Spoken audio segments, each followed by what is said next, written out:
Hi, so in this video I'm going to show you how to factorize quadratics where we have the form x squared plus bx plus c using mental methods. And by mental methods I mean using factors. So we'll begin with question A, where we have x squared plus 4x plus 3. So to factorize this expression means to put it into a pair of brackets. So we have two brackets, and when we expand the two brackets out, we get x squared plus 4x plus 3. So it will be exactly the same expression, but written in brackets. So the first thing we need to do is we need to have an x here and an x here, because when we expand these out, we have this term, which gives us x squared. Okay? And then the next two terms, here and here, these numbers will be multiplied to give us the 3 term. So we need the factors of 3, and these are 1 and 3, because 3 is a prime number. And the two numbers must add to make the 4, which is what happens when we have x times this term, and then this term times x. So you can see if we have 1 here and 3 here, and these are both positive, well, when we expand these out, we get the x squared plus the 3x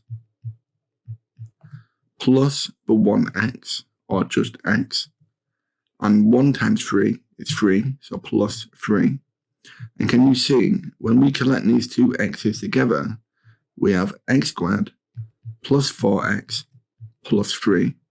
So it's exactly the same expression, but written in a factorized form. Okay, let's try question B. Okay, so for question B, now we have x squared plus 7x plus 12. So again, we'll write it in factorized form using a pair of brackets. So we have x here and x here. When we expand our first pair out, we have x times x, and this will give us the x squared, which is this term here. And the next pair we need to think about are these two. When we expand these out, we get 12. So we need to think about the factors of 12. And these are 1 and 12, 2 and 6, 3 and 4. But again, only one of these pairs will give us the 7, which is this number here. So when we add them together, we get 13. So this isn't the right pair. Add them together, we get 8. So it's on this pair.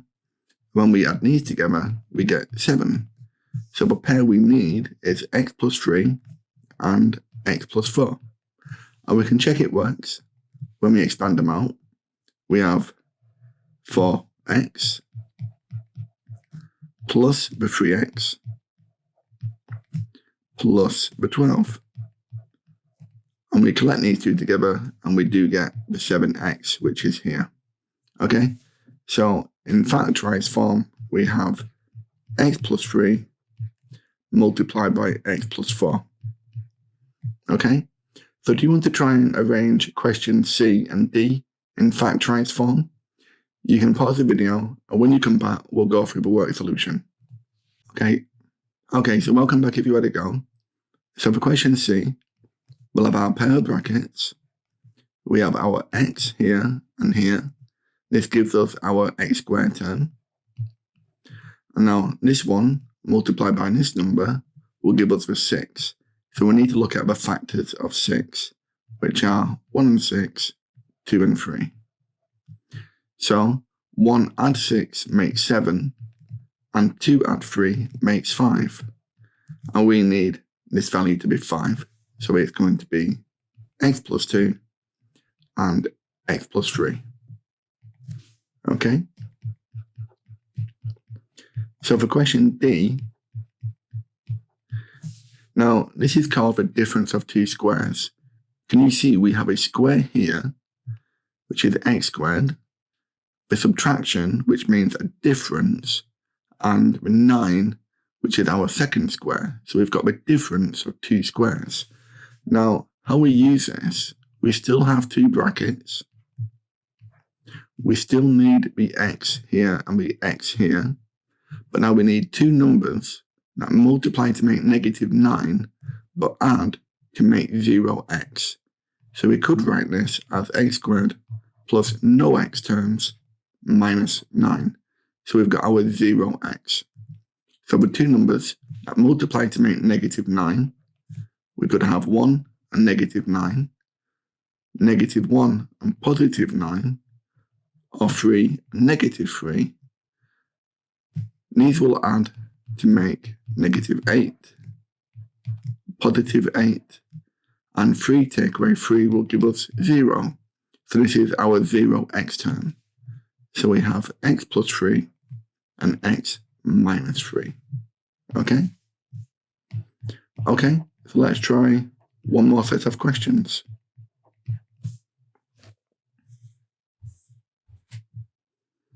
Okay, so in these questions, we've been asked to work out the pair of brackets that will give us x squared plus x lots of a plus b plus ab. So this is generalizing what we've been doing earlier. We still need two brackets, so we have x here and x here. Now, these two will give us the ab term, and when we add the other pair, we get a plus b. So the only combination this could be is a in one and b in the other. And we can check that this works. We expand it out, so we have x squared. Then we have x times b, so bx. We have a times x, so ax. And then a times b, so ab. Now we can collect these two terms together by factorising out the x. So we have x squared plus b plus a, or a plus b, x plus ab. So it's exactly the same idea. Okay, so do you want to try and factorise question B? You can pause the video, and when you come back, we'll go through the worked solution. Okay, so welcome back if you had a go. So for question B, we've got x in one bracket, x in the other. This will give us our x squared term. But now we need two terms that multiply to give us p squared, but add to give us 2p. So this will be p multiplied by itself. And again, we'll check this works. So we have x squared plus xp plus another xp and plus p squared. We can collect these two terms together. So x squared plus 2xp plus p squared, which is exactly what we wanted. Okay, so thank you for watching. I hope you found that useful, and you can download the full lesson and worksheet from mrmathematics.com. Thanks again, and take care.